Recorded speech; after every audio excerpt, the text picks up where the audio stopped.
The hallway on floor 17 had always been too quiet. Ethan Walker could hear his own footsteps echo off the sterile walls as he mopped near the reinforced glass doors of the neurostimulation therapy lab. A faint citrus scent lingered from the cleaning solution, but under it always was the faint hum of something electric. Machines behind closed doors, technology smarter than people, and a silence thicker than the floor wax he spread each night. It was nearing 7:42 p.m., another ordinary Tuesday. Or so he thought. Then he saw him. A small figure slumped awkwardly inside the therapy room, curled near the base of the neurosensory interface table. Noel Sinclair. Ethan dropped the mop. The boy wasn't moving. Ethan rushed to the glass palms flat against it. The room was sealed, lights dimmed to post-session mode. Noel's breathing, if there was any, was too shallow to see through the pain. His tiny hand was twisted under his side legs, awkwardly splayed, his cheek pressed to the cold tile. Hey, kid.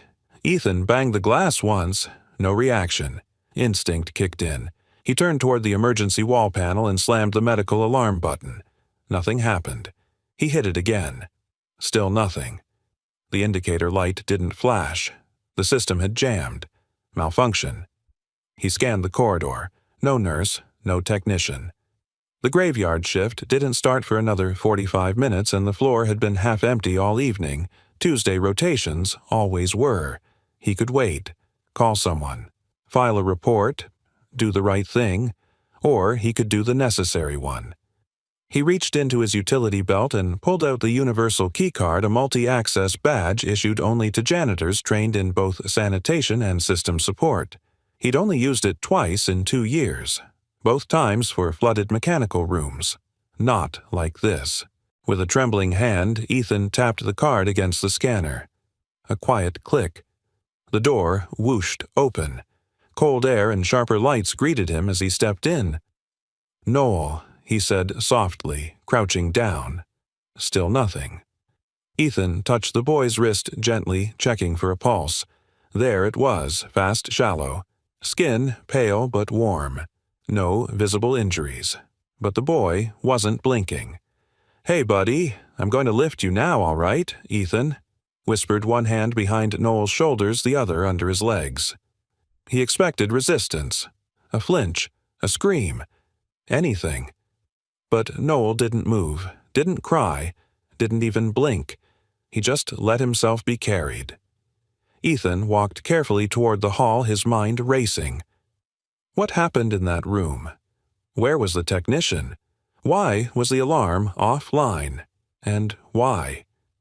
Why hadn't Noel reacted to his touch? He was halfway to the nurse station when the elevator doors dinged behind him. High heels clicked against the floor. Fast. Furious. Ivy Sinclair had returned. "Put him down," she said. Ethan turned.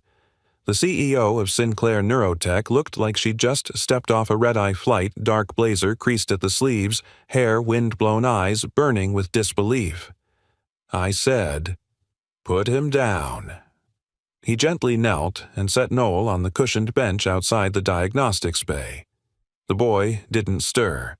Ivy rushed forward, crouching beside her son, running frantic hands along his limbs, face, chest. She checked his pupils. Touched his forehead. Then slowly she looked up and saw the badge on Ethan's chest. Custodial Services. "You touched him?" she asked, voice low. Ethan didn't answer. She stood up. "Who gave you access to that room?" "No one," he said quietly. "I was cleaning outside. I saw him collapse. The alarm was broken. There was no one else." "You broke protocol and entered a restricted therapy zone alone." Her voice cracked with disbelief. "You a janitor. Put your hands on my son. I didn't have a choice. You had every choice not to enter that room." Ivy, a calm voice, interjected. Dr. Reyes, the floor's night neurologist, had arrived. She knelt beside Noel now, stirring faintly, eyelids fluttering. Ivy didn't move. Her gaze never left Ethan. "Wait here," she snapped. "Security will deal with this." Ivy Ethan said, his voice low but steady. The kid needed help. The alarm didn't work. I did what anyone should have done. You think that gives you the right to touch him? The elevator chimed again. 2 security officers stepped into the corridor. Ivy didn't look at them. She looked directly into Ethan's eyes, her voice dropping to something colder than protocol. Who do you think you are? He said nothing, not because he didn't have an answer, but because she wouldn't have believed it yet. 20 minutes later, Ethan sat alone in a windowless room behind the security desk. His ID badge lay on the table. Beside it, a standard suspension form, unsigned. Outside the room, Ivy stood with her tablet rewinding surveillance footage over and over. She watched the moment Ethan saw Noel, watched him hit the alarm, watched him hesitate, and then watched him make the call. Keycard, entry, kneeling, carrying. No hesitation after that, just action. Noel hadn't flinched, not once. She closed the video file. Dr. Reyes stepped beside her. He's stable now. Mild vasovagal episode triggered by sensory overload. Could have been dangerous if he stayed curled that way for too long. Ivy said nothing. Reyes looked at her. Ivy, your son let a stranger pick him up. Do you know what that means? He's not a stranger. Not to Noel, she muttered, then turned and walked into the suspension room. Ethan looked up. She didn't sit, didn't blink, just said flatly, "You are hereby suspended until further notice pending investigation into a breach of protocol." Ethan exhaled slowly, not surprised. Ivy turned to leave, but just before the door shut behind her, she whispered too low for security to hear. He's never let anyone touch him, not since the accident. And then she was gone, leaving Ethan alone. And for the first time in years, the silence wasn't comfortable. It was loud, it was shaking, and it was just the beginning. Ivy Sinclair had faced hostile takeovers, live interrogations from Bloomberg, and more than one class-action threat against her company. But nothing ever rattled her like watching her son stay still in another man's arms. Noel didn't scream, didn't cry, didn't thrash like he always did when anyone, even Ivy herself, came too close. He had just let himself be carried. Now, hours later, the boy sat quietly on the window bench in her private office, knees tucked to his chest forehead against the glass.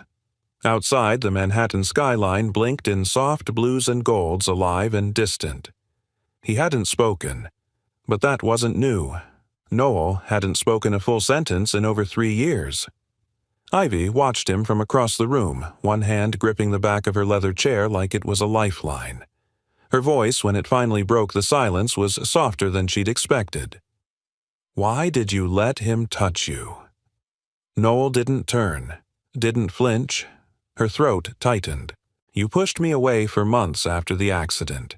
Even now you hide your face when the doctors come close. But today, you let him pick you up like it was nothing. She stepped closer. Still no answer. Noel shifted slightly. His hand, small and pale, moved to the center of his chest. His fingers pressed gently against the spot where Ethan's palm had rested hours ago. He held it there like a memory. Then, very slowly, his other hand lifted and pointed toward the skyline. Or maybe beyond it. Ivy followed his gaze, but there was nothing there, just clouds light and the steady blink of a news helicopter cutting across the sky. She sank to her knees beside him. Noel. Her voice cracked. Help me understand. The boy didn't look at her, but he didn't turn away either. That alone felt like a miracle. Earlier that day, after Ethan had been suspended, Ivy had marched into the HR wing, fury still fresh in her mouth. She wanted accountability, reports, a system review, and above all, she wanted that janitor's file, the man who'd breached her trust and crossed a line no one had crossed since the day her son stopped speaking. Except something didn't add up. The footage didn't show aggression or recklessness. It showed hesitation. A long pause, a clear attempt to trigger the emergency alarm not once, but twice. Then a choice, deliberate, risky, human. Ivy had reviewed the footage 6 times. Each time she felt less angry and more unsettled. Now sitting with Noel beside the window, the unsettled part took root like a weed. Because her son had shown something even more shocking than tolerance. He'd shown trust. Later that night, Ivy sat in the dim blue of her office, a glass of untouched water sweating onto her desk. She pulled up Ethan Walker's personnel file. Custodial Division. Level 2 Access. 5-star performance reviews. No disciplinary actions. 2 years with Sinclair Neurotech. Boring, predictable. But something tugged at her memory. A name. She tapped further into archived systems, cross-referencing facility registrations from 7 years ago. There he was. Ethan Walker, Lead Biomedical Systems Engineer, Division D Neurochild Initiative. Her stomach flipped. She remembered that program. It had been scrapped in its prototype phase, a quiet shutdown after internal pushback and mounting ethical concerns. Something about neural responsiveness in pediatric cases being too inconsistent. She hadn't paid much attention at the time. She'd just been promoted to COO. Her world was filled with budgets, not brainwaves. She kept scrolling. 7 years ago, Ethan had filed a formal objection memo to the board, flagged insufficient safety parameters for underdeveloped nervous systems. A few months later, he resigned. No legal battle. No PR scandal. Just vanished. Until now. A soft knock broke her thoughts. Noel stood at the door in his dinosaur pajamas holding his stuffed koala. His lips were slightly parted, his cheeks pale. "I couldn't sleep," he said. The words were like thunder in her chest. She stood too fast, nearly tipping her chair. You just... Noel looked down. The man from today... He wasn't afraid. Ivy's throat tightened. Afraid of what? Of how I feel things. His hand went back to his chest again. That same spot. "I don't like loud," Noel whispered. "Or bright, or new hands." But he just held me. Quiet. Like I was... okay. Ivy dropped to her knees in front of him. Tears stung her eyes. She hadn't heard his voice not like this since before the lab accident. And now it was back. Soft. Real. Raw. She pulled him gently into her arms. To her surprise, he let her. Half an hour later, Ivy sat alone again, staring at the blank cursor on her screen. She wasn't sure what disturbed her more, that Ethan had touched her son, or that her son had needed to be touched, and worse, that she had missed it. The Ethan in the footage was not a janitor fumbling out of line. He was someone trained, calculated, measured, someone who had once warned the company about the very risks that might now be sitting quietly in her son's nervous system. She opened a new document on her screen, titled it, Review, Walker Memo, 7 years prior. Her fingers hovered, then typed, "What if the one person I just suspended was the only one who ever tried to protect my son?" She didn't know yet what scared her more, the answer to that question, or the fact that she already suspected it. Outside, the skyline blinked on in silence. Inside, for the first time in years, Ivy Sinclair didn't feel in control, and somehow that terrified her more than anything. The next morning came dressed in fog. It rolled in from the Hudson and wrapped around Sinclair Tower like a ghost that refused to leave. The glass panels glowed faintly gold under the overcast light, and inside the day began as usual, except for the unspoken tension humming through every corridor. Everyone had heard. The janitor, the CEO's son, the suspension. Corporate gossip traveled faster than Wi-Fi. By 8:15 a.m., Ivy Sinclair was standing inside the Human Resources Archive room, her hair tied back, her tone cold as the steel cabinet surrounding her. "Pull everything we have on Ethan Walker," she ordered. The HR director, a cautious woman named Marla Hayes, hesitated. "All of it, ma'am. He's been with us 2 years. That includes pre-employment screening transfer records." "All of it," Ivy repeated, every line. Within minutes, a file appeared on her tablet: personnel logs, background checks, performance notes. Routine. Too routine. No complaints, No absences. No disciplinary notes. The kind of employee the system forgot to notice. But when she scrolled further, a small tag caught her eye. Previous employment, Sinclair Neurotech Division. D. 7 years ago. Her pulse stuttered. "Why does it list our own company?" she asked quietly. Marla looked up. "He's a rehire. Looks like he worked here before under a different department. Engineering." Ivy frowned. "Engineering." Marla nodded, tapping to expand. "Biomedical systems under the Neurochild Initiative. His files partially redacted old board-level clearance only. You'd need a CEO override. I am the CEO." A pause. Then you might want to read this carefully. The memo surfaced like something exhumed. To Board of Directors from Ethan Walker. Lead Engineer Neurochild Division Subject. Ethical and Neurological Risk, Pediatric Interface Trials. The first line hit her harder than she expected. If we proceed without complete neural mapping in minors, we are no longer testing technology. We are testing humanity. Ivy read every word. His writing was clean clinical, but underneath there was urgency, compassion, fear. He had warned them immature nervous systems could react unpredictably. The chip could misfire if placed near the cervical nerve cluster, could cause sensory paralysis, or permanent detachment. And then she saw the date, 3 weeks before the lab accident, the same one that nearly killed her son. She leaned back in her chair, her throat tightening. So he had known. He'd tried to stop it, and no one had listened. By 11:30 a.m., she was standing outside the maintenance wing, a world far below her glass office. The scent of cleaning agents and floor wax hit her as soon as the elevator doors opened.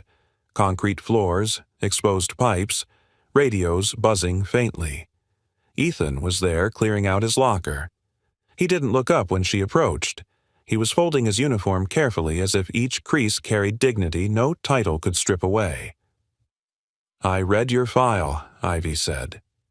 "Guess that makes one of us," he murmured without looking up. "You were an engineer here," she continued.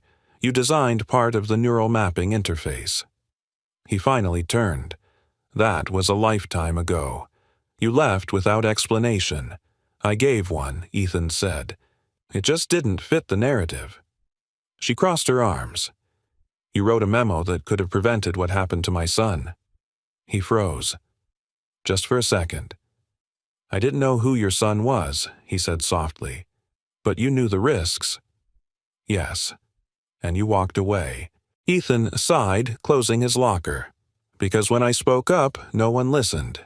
They told me I was stalling progress, that children like Noel would benefit one day. But no one wanted to think about what happened before that day arrived." She studied him. He looked nothing like the man she had imagined from the memo. No lab coat, no arrogance. Just quiet steadiness and eyes that carried years of unsaid things. "Why cleaning?" she asked finally. "Because it's honest work," he said. "Machines break, you fix them. Floors get dirty, you clean them. No spin. No press release. You could have gone anywhere with your background. I didn't want to go anywhere. I wanted to stay close enough to remember what mattered and far enough to keep from losing faith in it." She didn't respond, because in that moment she realized something terrifying. The man she'd dismissed as invisible had once built the very world she controlled. That afternoon, Ivy met with her board privately. "I've reviewed the footage and the employee's record," she began. "Ethan Walker is not who we thought." "Then, what is he?" one director asked. "A whistleblower," she said. 7 years ago, he warned about risks in pediatric neural interfaces. We ignored him. Then the accident happened. The chip that malfunctioned in my son's system came from that same batch." The room went silent. One of the directors cleared his throat. "Ivy, if this gets out, it opens every wound this company's tried to heal. I'm aware," she said, "but I also won't punish the one man who tried to stop it." A murmur spread through the room, half fear, half disbelief. She straightened. Suspend me if you must, but I won't build an empire on silence." That evening, Ivy returned to her office. The city outside was turning gold again, just like the night before. She replayed the security video one last time, the same clip that had started everything. Noel on the floor. The broken alarm. The janitor running in. For the first time, she noticed something small she'd missed before. When Ethan carried Noel out, he whispered something to the boy, words the camera couldn't catch. And Noel's fingers, weak but deliberate, curled around Ethan's sleeve.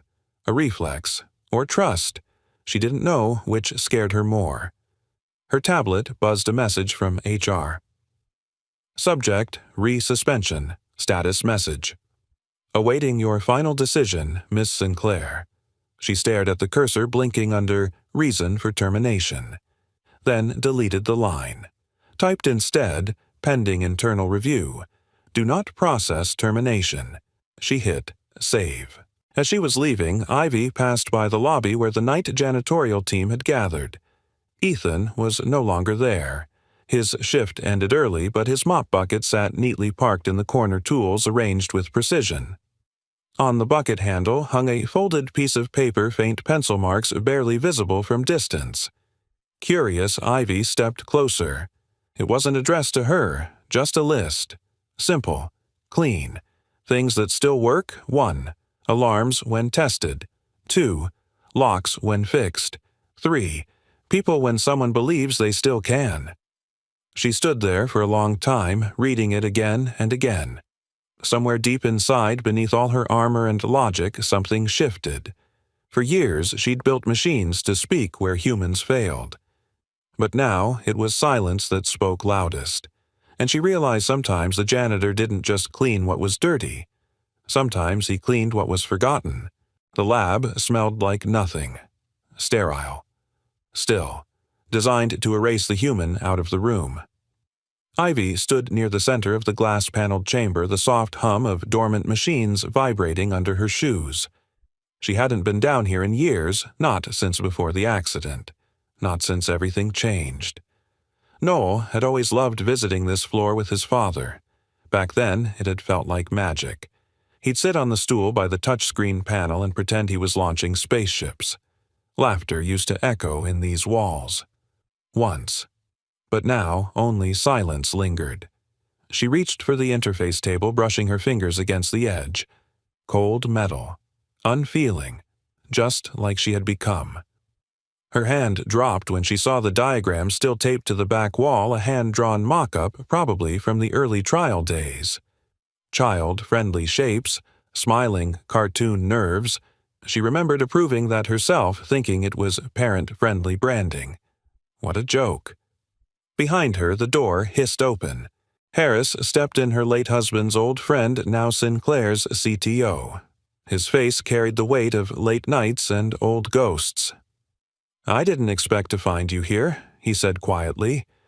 She turned but didn't answer, just nodded toward the control console. "Does this look familiar to you?" he exhaled. Too familiar. She stepped aside, letting him face the screen. It still displayed the last profile used on the child mode chip interface. Noel Sinclair. "I thought these logs were sealed," she said. "They were," Harris replied. "But you're the CEO, and I'm still the guy who watched your husband break every rule we had because he couldn't wait for approval." Her stomach twisted. Harris looked at her, finally saying what she had buried for years. "It wasn't your fault. You didn't know what he'd done." He inserted the prototype into Noel. Without clearance. Without protocol. Her voice cracked. "And I was too busy chasing IPO rounds and media headlines to ask why our son was so quiet at dinner." Harris looked away. He believed in the tech. "No," she said flatly. He believed in shortcuts. Silence again. Long. Fragile. Then she whispered, "Do you know what it's like to watch your child flinch every time you try to hug him?" Harris nodded, his voice thin. "Do you know what it's like to lose your best friend? And wonder every day if he died because you didn't stop him?" That broke something. The air between them shifted, no longer corporate, just human. Ivy sank onto the padded bench, her hands trembling. When Noel stopped talking, she whispered, "I thought it was grief. From losing his father. From the trauma of the seizure. But now." She looked up. The MRI showed the chip just sitting there, off-center, slightly rotated, lodged between the C2 vertebra and his vagus nerve. "That's where the old engineers warned it should never go," Harris said. "Ethan Walker was one of them." He nodded. "I remember. He filed a memo to the board, red-flagged the prototype, and we buried it. We buried a lot of things, Ivy. But Noel's body didn't forget." Her voice trembled. "That's why he recoils. That's why he screams when the light is too bright or when someone touches his skin. Because we turned him into a testing ground." She stood again, chest heaving. "And the only person who tried to stop it now pushes a mop down the hallway while we give each other awards for innovation." Harris stared at her. No defense, no denial, just shame. Ivy stepped toward the console and brought up Ethan's archived document, the memo he wrote 7 years ago. Harris leaned in to read. The closing line hit them both like a whisper inside a scream. "One day, a child will stop speaking, not out of trauma, but because we failed to listen first." Ivy blinked hard, but her eyes stayed dry. This can't stay buried. Harris didn't argue. He simply said, "What do you want to do?" That night, she sat beside Noel's bed. He was curled beneath his weighted blanket, clutching the worn stuffed koala with one arm. The nightlight projected soft constellations onto the ceiling, and the room smelled faintly of lavender. She studied his profile, those long lashes, the slope of his nose, the faint scar near his left ear where the doctors had once installed the diagnostic ports. She reached out slowly, brushing a hair from his forehead. He didn't pull away. Her hand froze. For 3 years, even the softest contact sent him spiraling. But tonight, he stayed still. Calm. She swallowed. "Noel." He blinked slowly, still half asleep. "Can I ask you something?" she whispered. "Do you remember the man who helped you yesterday, the one who carried you?" He nodded. Her throat caught. "How did he make you feel?" Noel didn't answer with words. Instead, his small hand reached out and pressed gently over her own, anchoring it to his chest. Then he whispered, "Warm." She couldn't hold it in. The tears came silently, one by one. She bent over, kissed his forehead, and whispered, "I'm so sorry. Not just for yesterday, for all the days before." Down the hall, she entered her office, turned on the light, and pulled Ethan's original printed memo from her desk. It was slightly wrinkled from where she'd clenched it earlier. But now she noticed something new. Faint pencil marks. Not part of the original document. She flipped it over. On the back was a handwritten note in the margin, barely visible. "I have a daughter. I would never test this on her. Not even once. Not even if it worked." Ivy stared. This wasn't about data. It had never been. It was about conscience. About a father who walked away from a career to protect the integrity of something no one else could see the invisible cost. She sat down, opened her tablet, and began composing a message. "To Ethan Walker, subject request for private meeting message. I reviewed your original memo and the video footage, and now I understand why my son didn't flinch. You were never trying to fix him. You were trying to hear him. Please come back. I need to ask something no camera can answer." She hovered over send, then tapped it. The cursor blinked on the empty screen. Outside, the stars continued their slow dance. And in that moment, Ivy Sinclair understood her son's silence had never been the wound. It had always been the signal. She just hadn't known how to listen. Until now. The MRI room was too quiet. The kind of quiet that didn't soothe it, unsettled. Ivy Sinclair stood with her arms across the hum of the machines, pulsing like a heartbeat she didn't trust. Across the glass, Noel lay inside the white tunnel perfectly still, like he'd been swallowed whole by something too big to understand. Dr. Reyes stood beside her, her expression tight. Ivy hadn't blinked since the scan started. Her fingers dug into the crook of her arm. She didn't realize how hard until she felt her pulse pressing against her own grip. The last 36 hours had unraveled everything, and now they were here looking for something no one ever wanted to find. The scanner beeped softly. A tech nodded from behind the monitor. "We've got it." Ivy followed Dr. Reyes into the reading room. The scan lit up across 3 separate screens: side view, top view, neural overlay. And there it was. Tiny, barely the size of a fingernail, lodged just behind Noel's inner ear canal, dangerously close to the vagus nerve cluster. The chip prototype. Not centered, not clean, not safe. Dr. Reyes pointed with a stylus. "It's shifted. Might have done so during the original seizure episode. The position explains a lot. Erratic autonomic responses, sensory hypersensitivity, difficulty with regulation." Ivy stared. He never had a chance. "No," the doctor said quietly. He didn't. She felt her knees weaken but stayed standing. Her eyes flicked to the timestamp on the MRI, then to her son's name in the corner, then to the chip.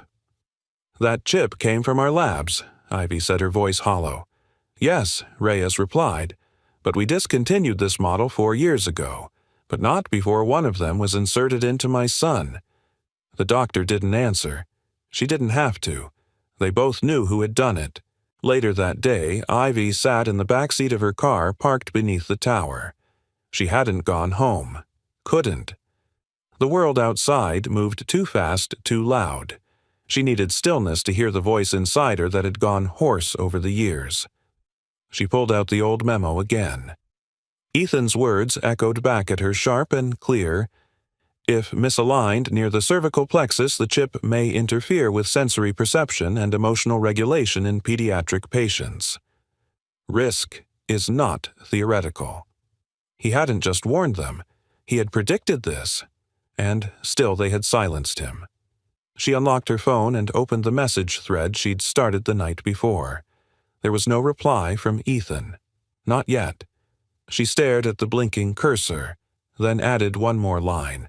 "I don't need you to fix him. I just need someone who still sees him." She hit send, and waited. Ethan Walker sat outside an old community rec center on 110th Street, watching his daughter's ballet class through the tall front windows. His phone buzzed in his lap. He looked down. Ivy Sinclair. He hesitated, then opened the thread. 3 messages now. And that last one. It landed harder than the others. He read it again. "I just need someone who still sees him." He thought of Noel, that little heartbeat pressed against his chest 2 nights ago. The boy's breath had barely touched his collarbone, but it had been there. Real. Alive. Ethan rubbed his jaw, unsure what scared him more, stepping back into the world he'd walked away from, or discovering that part of him had never truly left it. Back at Sinclair Tower, Ivy stood in the executive suite conference room staring at the MRI slides projected onto the wall. She'd called an emergency review meeting. No board members, just internal R&D. She pointed at the screen. This chip was inserted without protocol into a minor by someone within this company, someone who didn't follow chain of command clinical protocol or basic humanity. The room was silent. Then Harris stepped forward. "You want to blow this open?" "I want to own it," she said. "Before someone else does?" A junior researcher raised her hand. "Is it true what the whispers say? That Noel finally let someone touch him?" Ivy nodded. "A janitor," she said plainly. "But before that he was one of our engineers." Another pause. Then Harris spoke again. "So, what's the plan?" She turned toward him. "We start with listening. For once." That evening, her phone buzzed. Ethan Walker. Message. "I'm not coming back for a job or for redemption, but if you give me 1 hour, with no cameras, no questions, no noise, I'll show you what no MRI can." Ivy read the words 3 times before replying. "Tomorrow, 10 a.m. Quiet room, only him and you. No interference." A single line came back. "I won't fix him. I'll listen to him. She closed her eyes, and for the first time since Noel's accident, she didn't feel alone in the fight. She felt understood. The next morning, Ivy walked Noel to the quiet therapy room herself. No assistants, no press, just a boy holding a koala, and a mother letting go not of love, but of fear.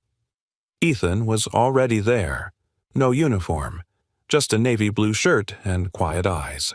He didn't greet her with small talk, didn't offer reassurance. He simply knelt to Noel's eye level far enough not to overwhelm, close enough to be real. Noel looked at him, then at his mom. Ivy knelt down too, kissed her son's forehead and whispered, "It's okay. You're safe." Then she stood and walked to the other side of the observation glass. Dr. Reyes and Harris stood there, too silent. The clock began. Minute 1. Ethan didn't speak, just sat cross-legged on the floor letting Noel watch him. Minute 7. Noel moved his fingers slowly across the hem of his shirt the way he always did when curious. Minute 14. He edged closer, still silent. Minute 23. He placed his koala beside Ethan. A test. Ethan nodded but didn't touch it. Minute 38. Noel crawled to the middle of the floor. Minute 49. He reached out, not to be held, just to make contact. Ethan opened his palm, waited. Noel pressed his hand into it. The whisper didn't come, but it didn't have to, because sometimes silence was the truest form of trust. Ethan didn't speak for the first 2 minutes. He didn't need to. The silence in the therapy room wasn't empty, it was respectful. Alive. Noel sat a few feet away on the padded floor cross-legged, holding his koala tightly in his lap. His body was still, but his eyes weren't. They scanned, measured, watched Ethan the way children do when they're trying to understand what kind of person you are without words. And Ethan just sat with him, his palms open, facing up, his posture relaxed. He breathed evenly, never forcing eye contact. Somewhere behind the observation glass, Ivy stood frozen, one hand against her mouth, the other gripping her own wrist as if holding herself in place. Reyes murmured beside her, no behavioral correction, no verbal prompts, just presence. Ivy nodded slowly. He's not treating him like a problem. No, Reyes agreed. He's treating him like a person. At minute 6, Noel placed his koala gently on the ground between them. Ethan gave the stuffed animal a little nod, then looked up not at Noel but toward the ceiling and whispered so softly the room's mic barely picked it up. Looks like he's the one in charge. Noel's eyes twitched with something. Not a smile, but not resistance either. Trust was forming not from what Ethan was doing, but from what he wasn't. He wasn't fixing. He wasn't directing. He was just listening. By minute 17, Noel had moved within arm's reach. Ethan turned his body slightly slower than necessary, making sure every motion was readable. He reached into his side pocket and pulled out something wrapped in tissue paper. He unfolded it slowly. A small wooden puzzle, worn at the edges, hand-sanded, smooth, no bright colors or loud sounds. He slid it gently toward Noel, then backed away a few inches. The boy didn't touch it right away, but he didn't reject it either. Instead, he leaned forward and examined it, his fingers hovering just above the shapes. In the observation room, Ivy exhaled through trembling lips. "That puzzle," Reyes whispered. "That's not a therapy tool.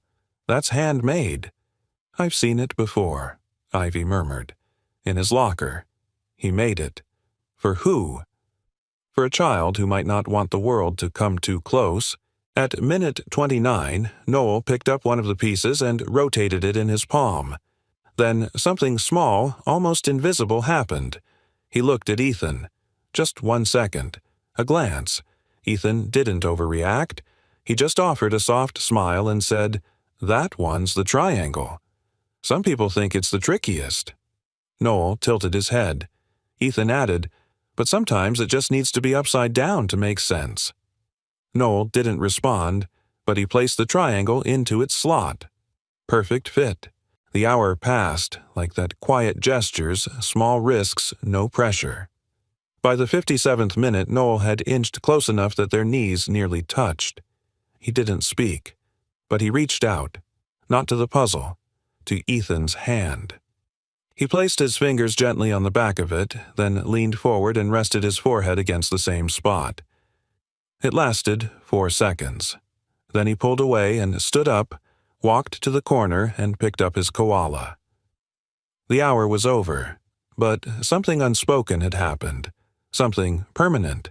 In the hallway outside, Ivy was already waiting when Ethan stepped out. She didn't speak at first, neither did he. But her eyes were red, her shoulders softer. "How did you know?" she finally asked. "What would work? I didn't," Ethan said. She blinked.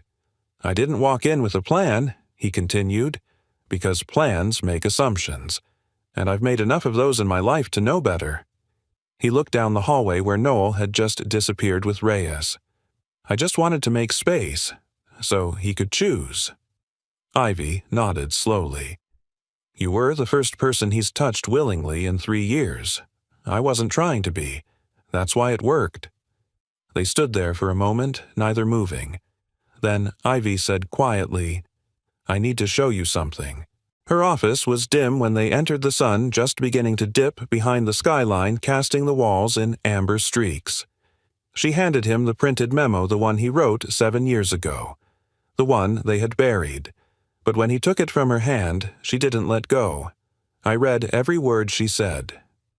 "I remember writing it," he replied. She released the paper and he glanced at the back, his handwriting faint but still there. "I have a daughter. I would never test this on her.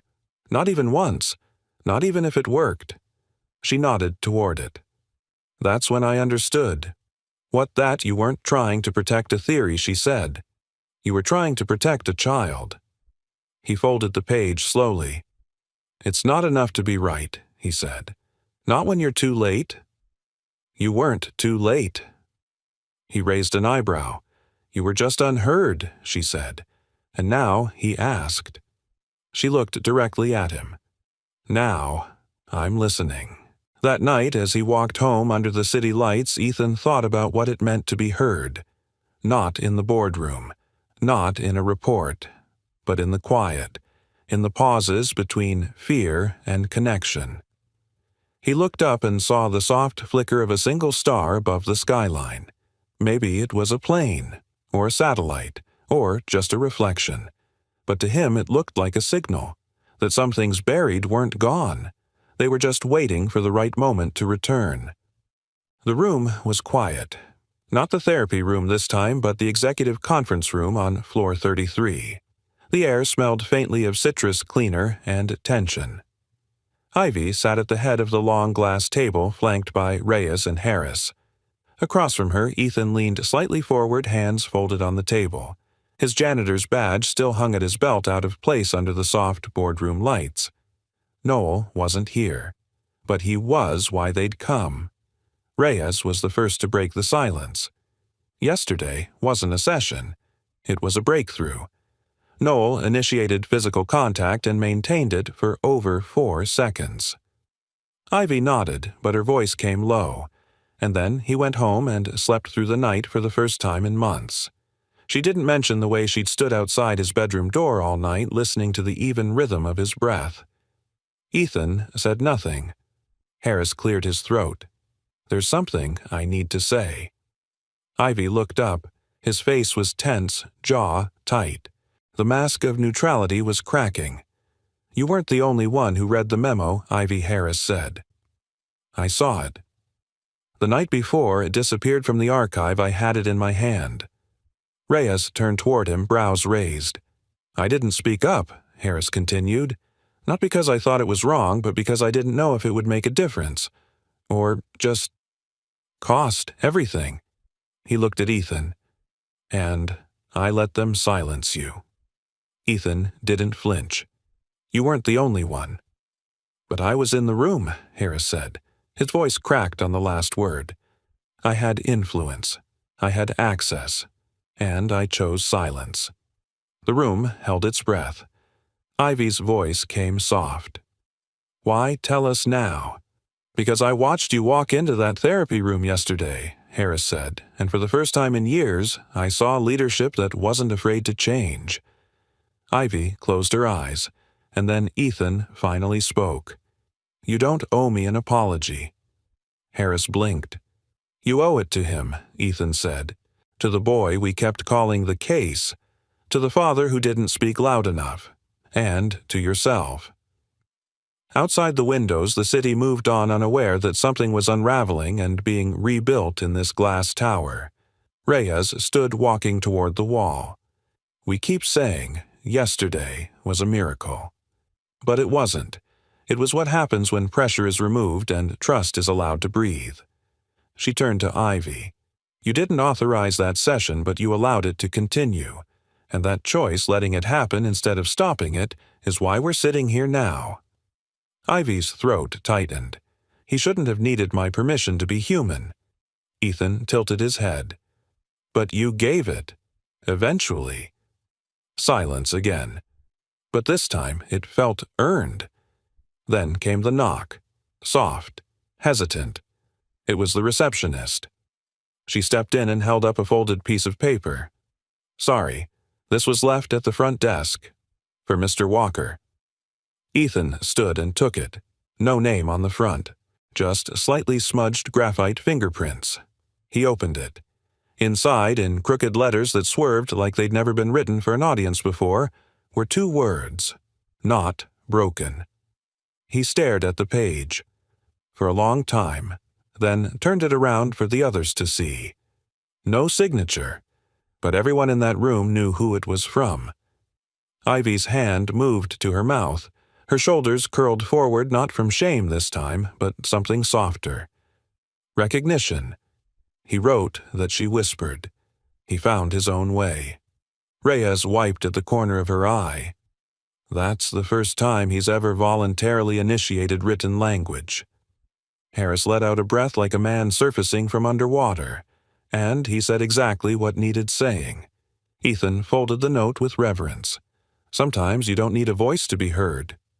No one replied. They didn't need to. A moment later, Ivy stood. She walked to the whiteboard in the corner of the room, still blank from the last unused strategy session, and picked up a marker. Then she turned to Ethan. What would it take, she asked, to do this the right way? Ethan hesitated. I mean rebuild the whole protocol. From the ground up. With children like Noel at the center, not as data points, but as people. He looked at her for a long time. It would take courage. I have that now. It would take time. I'll give it. It would take trust. She stepped closer. Then we start here. And with that she held out her hand. He took it. That evening, as the sun folded behind the skyline, Ivy stood alone in the therapy room, lights-dimmed puzzle pieces still resting on the soft floor where Noel had left them. She didn't need to understand every answer. She only needed to start asking the right questions. From behind her came a quiet voice. "Miss Sinclair." It was Ethan, holding the folded note again. "I want to frame it," he said. She smiled. "It belongs to him." "No," Ethan said gently. "It belongs to all of us." As a reminder. He didn't have to explain what he meant. Not broken, just unheard. Until now. The boardroom had never felt this cold. Not in temperature, the HVAC system kept it at a perfectly calibrated 72 degrees, but in presence. 12 executives, 3 legal advisors, 2 compliance officers, and 1 mother who had run out of patience. Ivy Sinclair stood at the head of the long walnut table, her hands flat on a document she hadn't yet allowed them to see. Behind her, the windows of Sinclair Tower overlooked Manhattan. But no one was looking out today. They were all looking at her. At the woman who had once built an empire on precision and silence, now refusing to stay quiet. "I know why we're here," Ivy said, her voice low but firm. "Let's not waste time pretending." A board member in a gray suit, Griffin Meyer's chair of legal oversight, cleared his throat. This meeting is to discuss the breach of medical protocol regarding the unsanctioned re-entry of Ethan Walker into a pediatric recovery zone. We've received multiple risk reports from legal and PR. Noel Sinclair is not a risk report, Ivy snapped. The room paused. A few exchanged wary glances. Griffin leaned forward. Ms. Sinclair, your personal stake in this situation is exactly what gives me clarity, she interrupted. For 3 years, I let systems and lawyers speak for my son. I let policies define how much contact he was allowed to receive, how much silence he was expected to live with. That ends today. Another board member, Carla Lynn, tapped her pen. We sympathize, Ivy, but this janitor, former or not, was not authorized. His presence in that room, even with your private permission, exposes us to serious liability. Ivy nodded. I understand. That's why I'm not asking for permission anymore. I'm telling you what's happening next. She slid the document across the table. It read, Proposal, Ethan Walker, Honorary Advisor to Pediatric Neuro Recovery Division. A beat, then another. Then Griffin laughed under his breath. You want to reinstate him? Elevate him. I want to listen to the only person in this building who actually saw my son. This is absurd, Carla muttered. We're not rewarding someone who violated our protocols with a title. He didn't violate our protocols, Ivy said. He exposed how flawed they were. A silence followed, heavier than before. Then Harris, seated near the end of the table, leaned forward. He also predicted the exact complications Noel suffered, he said. 7 years ago. We ignored him then. Maybe the real risk now is doing it again. Griffin looked at him, startled. You're supporting this? I'm supporting the truth, Harris said. A pause. Then Ivy added, This isn't about Ethan Walker. This is about what we want Sinclair Neurotech to become. She stood straighter, stronger. We can either stay a company known for covering mistakes with glossy brochures, or we can lead the future of ethical neurocare with transparency, humility, and heart. And lawsuits, Carla said dryly. If doing the right thing invites lawsuits, Ivy replied, then we'll build a legal team worthy of the cause. She glanced around the table. But let me be clear, this is happening. Ethan will be consulted on Noel's post-op recovery as well as the development of future safeguards in pediatric interface design. This is not up for a vote. Griffin raised an eyebrow. Are you sure that's a precedent you want to set? Ivy met his gaze. It's the only one worth setting. That afternoon, Ethan stood in front of the pediatric neurology wing staring up at the new sign that had been installed just hours before. Sinclair Pediatric Neuro Recovery Pilot Advisory Initiative. Underneath it, in small font, Community Healing Through Quiet Innovation. He was still in his maintenance boots. He hadn't asked for a new role, a new badge, or a seat at any table, but Ivy had asked him to come, not as an employee, as an ally. The door opened behind him. Noel stood there holding the koala again, this time by the arm instead of the ear. I saved you a chair, the boy said. Ethan smiled. That's more than most boardrooms offer. Noel tilted his head. You coming? Ethan nodded and followed him inside. Inside the lab, Ivy and Dr. Reyes stood over a digital rendering of Noel's latest scans. The plan was taking shape, a minimally invasive procedure to reposition the chip away from the vagus nerve under sedation and micro-mapping. Not removal. Not correction. Just healing. Ivy looked up as Ethan entered. He didn't speak first. She appreciated that about him now, the way he waited until the moment mattered. Finally, she said, We're finalizing the surgical plan. I've requested your input on the pre-op sensory conditions. Reyes thinks you could help us build an environment Noel won't reject. Ethan studied the scans. He needs sound anchors. Low frequency. Something familiar. I was thinking the same, Reyes added. We're building a soundscape around his breathing rhythms. And keep it warm, Ethan said. He reacts best at 76 degrees, not 72. Reyes looked surprised. "You measured that?" "No," he said. I listened. Ivy smiled softly. Reyes nodded and stepped out to prep the team. Left alone, Ivy turned to Ethan. "There's one more thing," she said. "If this procedure works, Noel might begin speaking more, regulating better, but he might also regress, temporarily." Ethan nodded. "Healing isn't a straight line. I used to think it was," she admitted. "Used to believe that progress could be charted, forecasted, monetized. And now I think the bravest thing we can do is give someone the space to heal on their own timeline." She paused. "Thank you for giving him that." Ethan looked at her. "Thank you for choosing it." That night, Ivy sat beside Noel's bed as he played with a small LED projector casting slow-moving stars on the ceiling. "Is he going to stay?" Noel asked. Who she replied, "The quiet man." She smiled. "I think he might." Noel looked up at her. "He doesn't make me feel loud." Her chest tightened. She stroked his hair gently. "Then I hope he always has a seat at your table." Noel nodded, and whispered, "Me too." The surgical lights dimmed. Not off, just low enough to mimic dusk. A soft, amber glow bathed the walls of the procedure room, and a looping soundscape played gently through speakers embedded in the ceiling. It was a rhythm composed entirely of Noel's breathing sampled and mapped during his sleep, slowed, softened, repeated like a lullaby only he would recognize. Every detail had been chosen for him.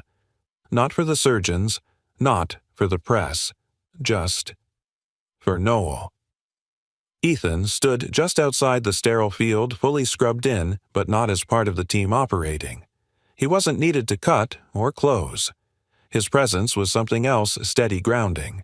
He'd spent the morning adjusting the lighting spectrum, checking texture panels on the recovery bed, even selecting the lavender scent that would fill the room the moment Noel awoke.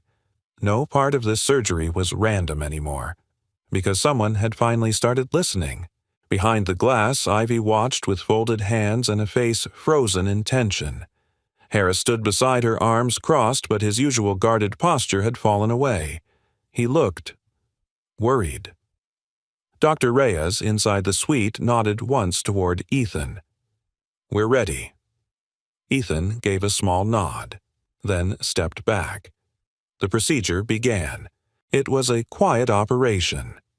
Not in the technical sense. The surgical staff communicated in hushed commands, the heart monitor pinged at regular intervals, and the microscopic camera sent footage to the screen overhead. But emotionally, it was reverent. The chip itself was delicately embedded at the base of Noel's neck, angled just enough to irritate the nerve bundle that controlled everything from his breathing rhythms to his ability to regulate touch. Reyes worked with meticulous grace, using micro-instruments to adjust its orientation by less than 2 millimeters. 2 millimeters. That's all it took to change a child's world. When it was done, the incision was sealed with bioadhesive, no stitches, no trauma. The boy never stirred. And then, as planned, Ethan stepped forward, not into the surgical field but into the chair beside the recovery bed, just as Noel's sedation began to lighten. He didn't speak. He just waited. 22 minutes later, Noel blinked. His lashes, fluttered eyes still fogged with post-anesthetic haze. The ceiling above him glowed soft and starry. No wires in his nose, no bright lights, no cold hands. He turned his head slowly, carefully, and saw Ethan. The man gave him a smile and a nod. "You're safe," Ethan whispered. Noel didn't reply. Instead, he reached for the koala already tucked at his side. It had been there before he even woke up. He clutched it, closed his eyes again, and for the first time in 3 years there was no flinch, no tremor, no recoil, only rest. Ivy exhaled so hard her shoulders shook. Behind the glass, she leaned on the edge of the observation console, unable to stand anymore. Harris placed a quiet hand on her shoulder. He didn't speak. He didn't have to. The next morning, Noel sat propped up in his hospital bed, bathed in soft daylight. His mother was reading beside him, voice gentle, but even she knew the boy's attention was elsewhere. He kept looking toward the door, toward the sound of shoes, the sound of his shoes. When Ethan finally stepped in wearing jeans and a navy sweatshirt, Noel's posture shifted. No hesitation. Noel raised his hand just slightly and motioned toward the chair beside him. Ethan took the seat. "You look taller," he said. Noel gave a tiny smile. It was barely there, but it was real. Ivy watched from across the room, her book resting quietly on her lap. She didn't interrupt. Ethan leaned in. "I brought you something." From his jacket pocket he pulled out a folded piece of paper. Noel took it gently. He opened it. Inside was a drawing, simple, done in pencil. A koala wearing glasses holding a tiny wooden puzzle. Underneath it said, "Not broken."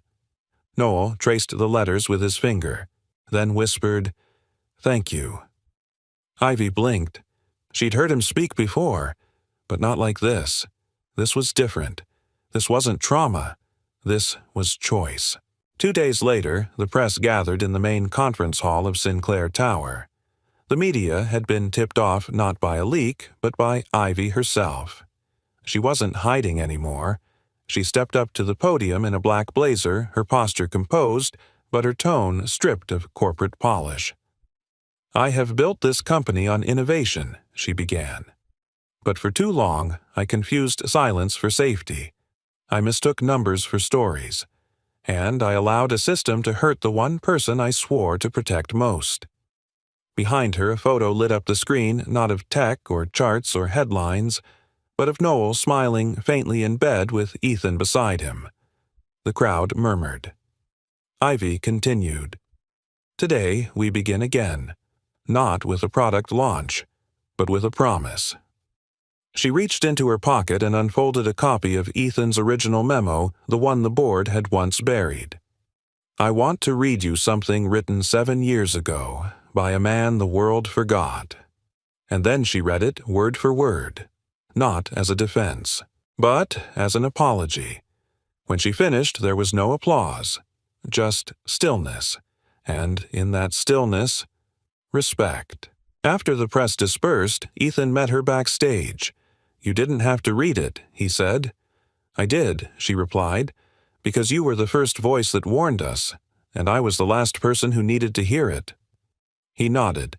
Before walking away, Ivy said quietly, "Noel asked if you'd come for dinner next week." Ethan turned back. "He did."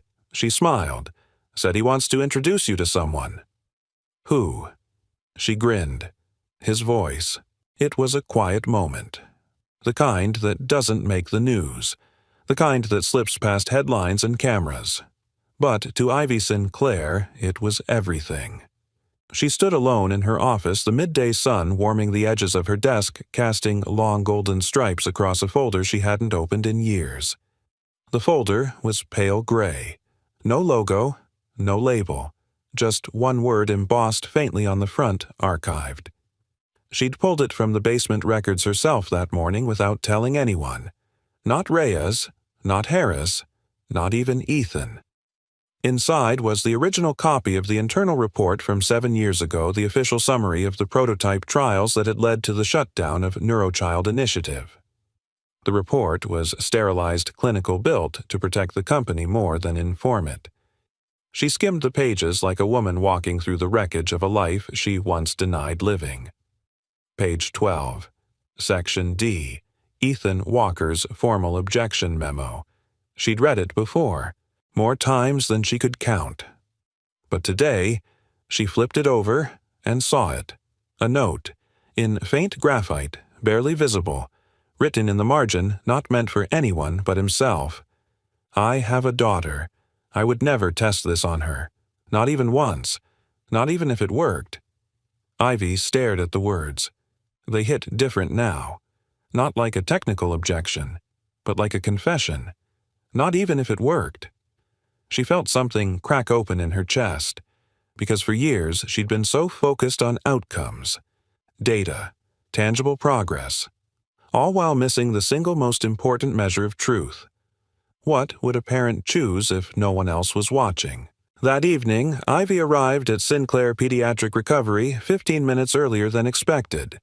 She walked the halls quietly past warm-toned art and soft lighting, a design choice Ethan had helped influence. When she reached room 214, she stopped. The door was cracked open. Noel sat inside, crayon spread across his lap, tongue tucked between his lips in concentration. On the tray table in front of him, a half-finished drawing took shape, two figures holding hands beside a third, smaller figure clutching a round bear. One of the taller figures had glasses. The other had a ponytail. Ivy didn't enter. She watched, because some moments are too sacred to interrupt. Later that night at home, Noel handed her the drawing after dinner. He didn't say much, just placed it in her lap and climbed onto the couch beside her with his koala. She unfolded it. 3 figures. Family. Underneath, in careful block letters, he'd written, "My family, me, Mom." The quiet one. Ivy stared at it, throat thick. "You know his name," she whispered. Noel looked up. "Yeah, but I like calling him that." She nodded. "Me too." Then she kissed his forehead and held him a little longer than usual, because she finally could. The next morning, Ethan arrived early at the lab to prep new sensory kits for other children in recovery. The room was quiet, warm. He moved through it like someone restoring something sacred, not rushing, not performing. Just present. Ivy found him placing weighted lap pads on a shelf. She didn't speak until he turned. When their eyes met, she held out a folded sheet of paper. He opened it slowly. The old memo. But flipped to the back. His handwriting. His confession. "I found it yesterday," she said, buried behind 7 years of silence. Ethan's hand tightened slightly on the page. "I wrote that on the night I resigned. I knew no one would ever read it." "I did," she said, "and it changed everything." He looked at her. "I never wanted to be right." "I know," she replied. There was a long silence. Then she said quietly, "I think I stopped being a mother the day I became a CEO." Ethan shook his head. "You were always a mother. The world just got too loud to hear it." Later that afternoon, Ivy stood at the edge of the Sinclair Foundation wing as it prepared for its first open house. A banner hung across the atrium. Sinclair Hope Foundation. Restoring Futures. One voice at a time. Children wandered through with their parents. Volunteers handed out sensory kits, therapy bears, and headphones. Soft acoustic music played in the background, curated by Noel himself. And in the center of it all stood Ethan, not behind a mop bucket or a clipboard, but beside a whiteboard, surrounded by families. A small girl tugged at his sleeve, pointing at a hand puzzle on the table. He knelt beside her and whispered something Ivy couldn't hear, but she saw the girl's face soften, and she knew. This was what healing looked like. Not dramatic, not fast, just steady, like the man at the center of it. When the crowd thinned, Ivy approached. "I spoke with the board," she said. He raised an eyebrow. She handed him a badge. Ethan Walker, Director of Human-Centered Neuroethics. He read it, then looked at her. "You made that up." "I did," she smiled, "but it fits." He paused. "You're sure I'm not just sure," she said. "I'm proud." He slid the badge into his pocket. "I don't need a title." "I know," she said. "That's why you've earned one." That night, as the foundation closed and families trickled out into the early spring air, Noel stood by the glass doors waiting. Ethan walked over, coat slung over his shoulder. "You ready to go, buddy?" Noel smiled. "Can he stay for dinner?" Ethan looked at Ivy a little surprised. She raised an eyebrow. "Only if he washes the dishes." They both laughed, and for the first time it wasn't guarded or polite or cautious. It was shared, like family. As they walked out into the golden evening light, the doors closed softly behind them. No cameras, no speeches, just warmth, just love, just 3 people, finally walking toward the same future. Together. It was raining softly the morning Ivy Sinclair stood at the podium again, but this time it wasn't under fluorescent lights or in front of shareholders. This time it was under a white tent on the east lawn of the newly renovated Sinclair Hope Foundation Center. Rows of folding chairs stretched across the grass filled not with investors but with families, parents, children, volunteers, doctors, teachers, people who knew what it meant to lose a voice and what it meant to finally hear it again. The media were there too, though Ivy hadn't invited them. Let them come, she thought. For once, let them witness something real.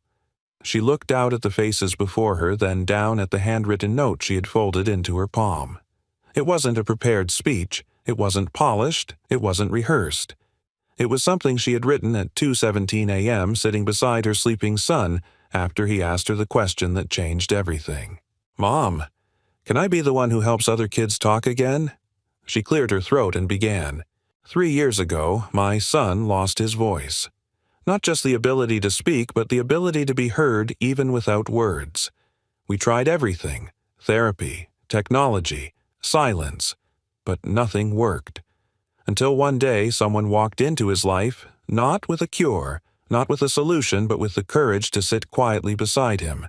That man is here today, and he didn't save my son by teaching him how to talk. He saved him by showing us how to listen. There was a pause. Wind brushed the edges of the tent. The audience was silent still. Ivy unfolded the second part of her paper. Today, we open the Sinclair Hope Foundation. Not as a company, not as a clinic, but as a promise. A promise that no child will ever again be treated as a problem to be solved. A promise that voices spoken or not will be respected. And a promise that healing doesn't come from technology alone. It comes from humanity. She stepped back, folded the note, and gave the podium to Dr. Reyes, who would guide the attendees through the first official donor ceremony. Ivy didn't stay in front. She walked back to the side of the tent where Ethan stood quietly in a slate-gray button-down, hands in his pockets, watching from a distance. "You still hate microphones?" she asked softly. He nodded. "It's not that I hate them. I just think the best things ever said usually aren't." She smiled. "You still don't think you belong here? I never said that. You didn't have to." He shrugged. "I'm not a founder, Ivy." "No," she said. "You're a cornerstone." Before he could respond, a small voice called from behind them. Dad Ethan turned.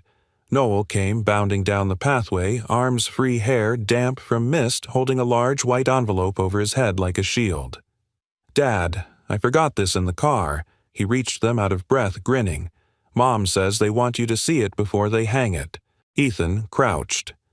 "Hang what?" Noel opened the envelope and pulled out a drawing, not on paper this time, but on linen canvas. Crayon strokes, still bold, but more deliberate now. It was the same image as before, 3 people standing in a row. But this time, something had changed. The 2 tall figures were holding hands, and between them the boy was no longer holding the koala. The koala was sitting at the table behind them, watching. Because now the boy stood on his own. Underneath it, in Noel's handwriting, "For the one who heard me." Ethan stared at the canvas. His throat tightened. He didn't speak. He couldn't. Noel looked up at him, smiling. "They're putting it in the main hallway." Ivy knelt beside them both. He asked the team himself, said it was the only art he wanted there. Ethan looked between them. "Noel, this is beautiful." The boy nodded, suddenly shy. "I wanted people to know what it feels like." What feels like?" Ethan asked gently. "To not be afraid when someone's quiet." Later that day, after the crowd had gone and the volunteers packed away the last folding chairs, Ivy and Ethan stood at the front steps of the Foundation's new center, looking at the building bathed in afternoon light. The doors had closed. But something else had opened. Something neither of them could name, but both could feel. Ethan broke the silence. "Do you remember what you said to me that first day after you watched the security footage?" She thought for a second, then nodded. "Who do you think you are?" she recalled. He chuckled. "Yeah, that one. I wasn't proud of that moment." "You should be," he said. She blinked. Why? Because it led to all this. He gestured around them, the windows, the soft music still playing in the lobby, the laughter of children echoing faintly through the glass. You were wrong, he added. But you were brave enough to ask the question out loud. And sometimes that's the first step toward doing something right. Ivy looked at him, her voice soft. Do you ever miss the lab? He looked past her toward Noel, now tracing his fingers over the plaque beside his drawing. No, he said. I think I finally found the work I was meant to do. She nodded. So did I. Then she added, Would you stay for dinner again tonight? Ethan smiled. You keep asking that. I'm going to start thinking it's not about Noel anymore. She smirked. It's not. A pause. Then he said, Then yes. As long as it's my night to do the dishes. And just like that, they walked off the steps together, not as a CEO and a janitor, but as two people who had built something far more enduring than a foundation. They had built trust. They had built healing. They had built family. 3 months later. The kitchen smelled like rosemary and roasted garlic. Laughter danced through the air, soft and unforced. Plates clinked. A kettle sang somewhere in the background. And in the center of it, all around a simple wooden table, sat 3 people who not long ago would have never imagined themselves here sharing dinner and something even more rare, ease. Noel was sitting cross-legged on his chair telling a story about school, complete with hand motions and dramatic sound effects. His voice, still quiet, had a rhythm now. A confidence. A rise and fall that used to only exist in his drawings. Ivy leaned forward, resting her chin on one hand, utterly transfixed. Not because the story was particularly riveting something about a loose hamster in the art room, but because her son was speaking. Freely. Joyfully. Every word was a miracle she never stopped noticing. Across from them, Ethan listened with that familiar calm in his eyes, a steady smile tugging at the corners of his mouth. He passed the breadbasket without a word, the way someone does when they know they already belong. And he did. He wasn't a guest anymore. He was home. After dinner, Noel disappeared into his room to grab a book for story time. Ivy and Ethan stayed behind, stacking plates in a quiet rhythm, their movements synchronized like they'd been doing this for years. I forgot how loud a quiet kid can be, Ivy joked, placing a fork into the dishwasher. Ethan chuckled. You should have seen Maisie at that age. She once narrated her dreams to me. While asleep. You miss her every day, he said. But I think she'd like it here. She always wanted to live in a house that smelled like herbs and second chances. Ivy paused, hand resting on the sink. You never talk about her mother. There's not much to say, he replied. She left when Maisie was 2. Said she wasn't made for still lives. I didn't blame her. I just tried to become still enough for Maisie to rest in. Ivy looked at him. You did? I'm trying again, he said softer now, in a new way. Their eyes met, and something passed between them, not sudden, not dramatic, just a slow certain knowing. Later that night, they sat on the porch while Noel slept a mug of tea between them, the quiet hum of summer cicadas wrapping around the railing like a lullaby. It was one of those evenings that didn't need words, the kind where the stillness said everything. I've been thinking about something Ivy said. Oh? She smiled. A year ago, I would have read a resume before inviting someone to dinner. I know. You asked for mine before letting me carry a mop. She laughed, that soft, throat-deep laugh he liked more than he admitted. And now, I trust you with everything. Ethan looked out at the yard. The porch light spilled just far enough to catch the swing Noel had outgrown too soon. I still don't think you should trust anyone that much, he said. But I do, she replied, and I think you do too. He didn't answer. He just reached for her hand quietly, gently, like every gesture he ever made, and she let him. Not because it was time, but because it was right. 1 year later. Geneva, Switzerland. The stage was set for the Global Pediatric Neurocare Summit held in the glass-paneled rotund conference hall overlooking the lake. Delegates, scientists, and foundation leaders filled the curved rows of seating. But all eyes were on the woman who stepped up to the podium. No teleprompter, no formal speech in hand. Just Ivy Sinclair, poised, grounded, human. "I've spent most of my career building things you can't touch," she began. "Neural maps, interfaces, data streams. But last year my son reminded me that the most important connection we'll ever make is eye to eye, hand to hand, heart to heart." Behind her a single image appeared on the screen, a crayon drawing. 3 figures, a bear on a bench, and below it, "For the one who heard me." The room was silent, not from formality, but from reverence. "I'm not here to present a product," Ivy continued.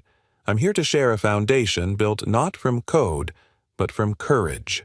One child, one janitor, one truth." She looked down at the front row where Ethan sat, tie slightly crooked program folded on his lap. Noel leaned against his side, wide-eyed and blinking at the lights. Ivy smiled. "We've called this initiative Hope," she said, "but maybe that's not the right word." She paused, then finished. "Maybe it's just finally listening." After the summit, they didn't fly home right away. Instead, they stayed an extra day, rented a tiny lakeside cabin with uneven floorboards and teacups that didn't match. Noel skipped stones for an hour. Ethan played a quiet tune on an old upright piano by the window. Ivy read aloud from a dog-eared book while stretched across the couch, her bare feet brushing Ethan's ankle.